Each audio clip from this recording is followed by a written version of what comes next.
Welcome back to Rudy's 1/6 World for episode 4 of our Retrospective Showcase series.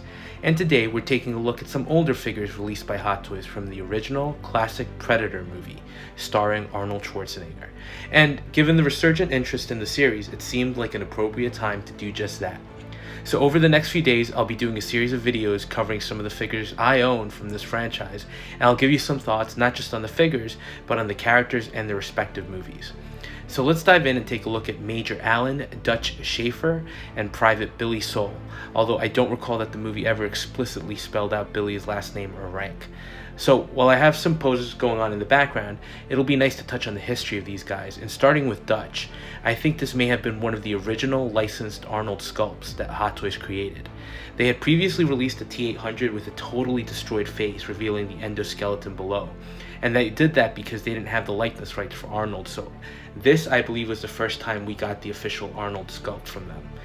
Billy was another story entirely, and I do remember there was some controversy and some issues with Hot Toys obtaining the rights to the Sonny Landham likeness.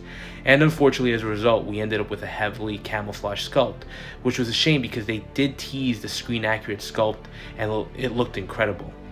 Probably why Hot Toys does the blurred likeness images now. The positive here when you look at the Billy is that in my opinion you can tell who it's supposed to be. Now, would I have loved a sculpt that didn't have so much camo? Absolutely. But I think the sculpt we got is decent for an older figure with likeness issues.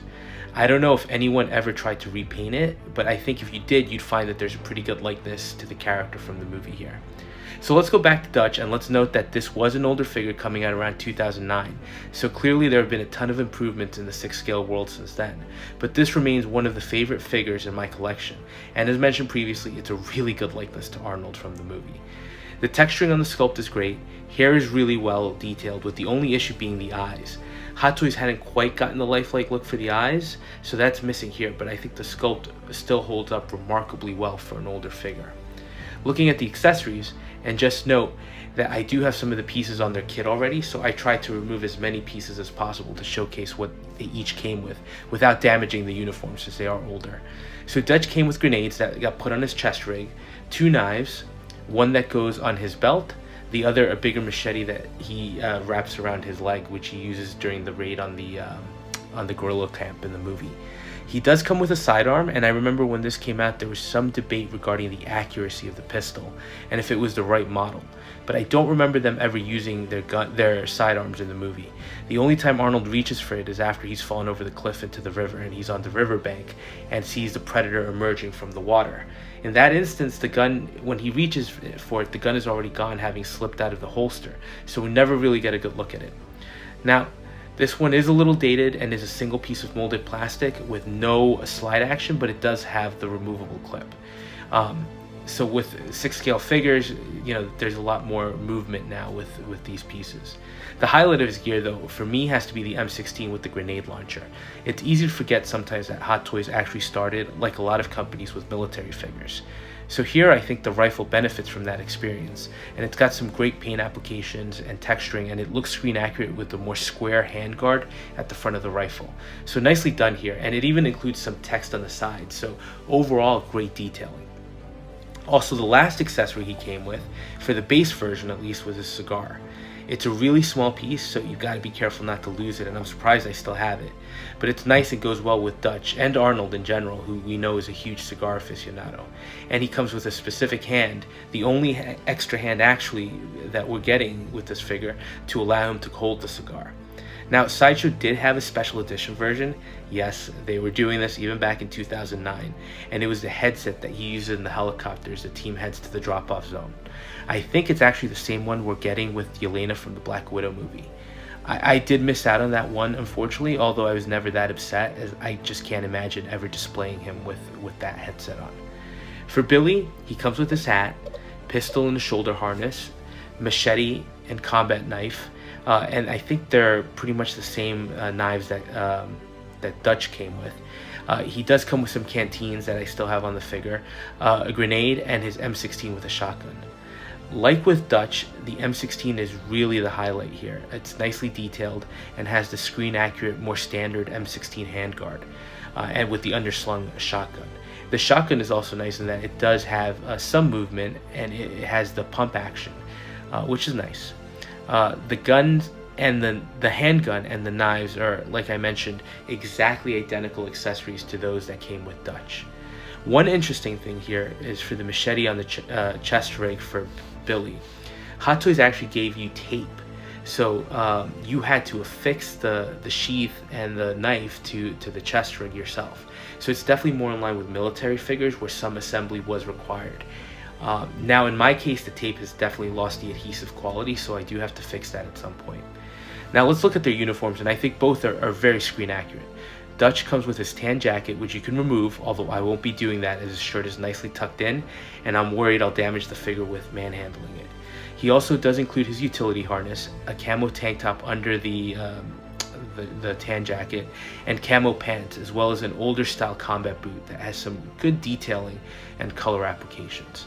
So nice thing here, if you're more daring than I am, was that you could get him in multiple looks, matching his progression from the start of the movie through to pretty much close to the end. Also, his combat belt has some really nice detailing with the metal clips and the eye holes. Now this is pleather in some areas, and I'm happy that at least for the most part, Dutch is holding up fairly well, although the sheath with the knives, some of the pieces have already started flaking off for me. I will note though that the jacket is heavy, and it feels like that on the figure. I think it's one of the things that would benefit from an upgrade, as with new material selection, Hot Toys would have been able to get a better fitting jacket overall. Turning to Billy, he comes with his flak vest, which is really great. It looks amazing. The camo pants, same type of boots that Arnold includes, and he does have a shoulder harness as well as a utility rig that goes over his vest. Fortunately, the shoulder harness, which is pleather in parts, hasn't deteriorated yet, although the same can't be said for some of the sheaths for his knives, where you can see some degradation happening. Like with Arnold, the utility rig is nicely detailed with loops for pouches, and it includes a loadout appropriate for the time period the movie takes place in, including the twin canteens at his back. And you can even see the nice metal clips that come with that. The hat also fits nicely with the figure, fitting in from the start of the movie, and he does include some nicely detailed gloved hands, also very screen accurate with the jungle green and black paint schemes. He does have his necklace with the medicine bag. It's a little oversized, to be honest, but it's still a nice touch, although most of the time it's going to be hidden beneath the vest. And again, just due to the age of the figure, I'm not going to be in a rush to remove the jacket to get him in different poses. As with all the pleather components, I'm concerned that there'd be some further degradation.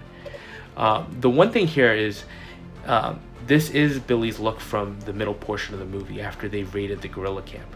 Like Dutch, it would have been nice to get the longer utility shirt he wears under the vest at the start, just to be able to give us those options to have multiple looks. Besides Dutch's jacket, which is a little on the heavy side, the biggest issue I have with the gear is how clean everything is. It honestly looks pristine, and in the movie, after crawling around in the jungle, their gear is sweaty, stained, it's just dirty. So I think that weathering is one of the things that's missing from the uniforms. And again, I think it's just something we're seeing with more modern figures, that here it was just a product of its time. As far as articulation goes, that's definitely a bit of an issue, particularly with the Dutch. The bodies that Hot Toys gave us with these were full muscular covered bodies, so no visible joints. But I do feel like they restrict the posing on these a little bit. And of course, there's always a concern with those suits that if you keep the figure in too much of a dynamic pose, you'll end up damaging the body. So I've been very cautious with both figures here. So I think I've mentioned this before, but I did move about a year ago. I still have a number of figures in boxes in storage, and that includes the classic Predator that came out with these. And that was our first version of that particular iteration of the character. We did get one from Predators, which you'll see in a couple of snapshots here, but it does have some differences, although Hot Toys was sneaky and gave us some different options that allowed us allowed us to convert that to a version 2.0 of the original. When I do get the classic out of storage, I'll do a review unboxing for that one. So overall thoughts, I love both these figures. Some of that might be due to nostalgia and me just being a huge fan of the movie. Predator ranks top 5 of my all-time favorites, and it's been there with Aliens, Raiders of the Lost Ark, Jaws, and T2 for a while. Those are 5 movies that I can constantly revisit over and over again. And to be honest, I've lost count of how many times I've actually watched them. So the Dutch is great, especially for an older figure. Would there be things worth improving? Absolutely, but for the age, I think he's held up remarkably well. And I think besides the T-800, this is probably one of Arnold's most iconic roles, so I love having him in my collection. I also do really like the Billy figure. He feels a lot more like a standard military release, but he's done really well, and I think he holds up pretty well as well, just like Dutch. Of the two figures, I think he would benefit the most from some kind of a remake, particularly to get that updated sculpt. For now, though, he's a great addition to the Predator collection, and I think you could definitely tell who he's supposed to be. When I do get the Predator unboxed, I'll include some sections showing these two next to him, so you can compare and see the full line. My one regret here was always that Hot Toys didn't give us any more figures from the movie. Predator had a small but memorable cast. Besides Arnold and Sonny Landham, you had Carl Weathers as Dylan, Jesse Ventura as Blaine, Hawkins, Mac, Poncho. I mean, the team was great, and I think fans of Predator would have picked up the entire line. I know those would be a must-buy for me. I think the biggest surprise here was that Hot Toys didn't finish the line, and which is something we should come to expect, but even more so that we haven't gotten any third-party releases of these. Damn Toys is getting more mainstream into licensed properties, but they had the know-how and military figures to produce these. So it's a shame, and I do hope at some point someone does revisit these and give us that full line. I would love to complete the rescue team. For now, though, I'm super happy with these guys, and they definitely go in a place of honor in the collection, holding up remarkably well. So, hope you enjoyed looking back with me for a little bit.